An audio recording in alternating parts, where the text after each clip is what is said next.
পাখির বাসার আদলের টুপি, পালকের ডানা আর লতা পাতায় মোড়ানো পোশাক, এমনই চমকপ্রদ আয়োজনে নজর কেড়েছে প্যারিস ফ্যাশন উইক। ফুলে সাজানো মঞ্চে নিজের রূপকথার সংগ্রহ উন্মোচন করেছেন সৃজনশীল পরিচালক ম্যাথিউ গ্লেজি।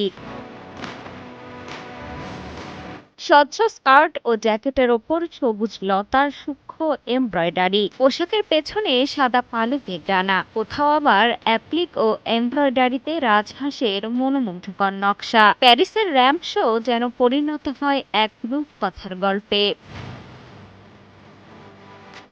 এক লাইটেই নিশ্চিন্তে চলে দিনের পর দিন।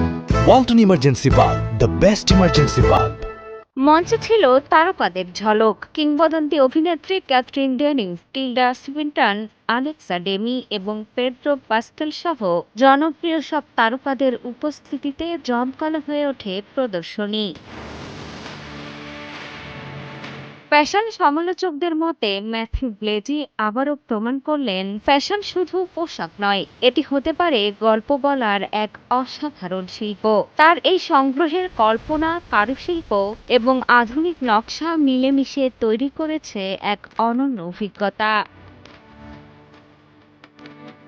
রূপকথা, শিল্প আর বিলাসবহুল ফ্যাশনের এমন মেলবন্ধন খুবই কম দেখা যায়, আর সে কারণেই প্যারিসের এই শো এখন বিশ্ব ফ্যাশন প্রেমীদের আলোচনার কেন্দ্রবিন্দু, এমনটাই বলছেন সংশ্লিষ্টরা। মিষ্টি খাতুন, কালের কণ্ঠ।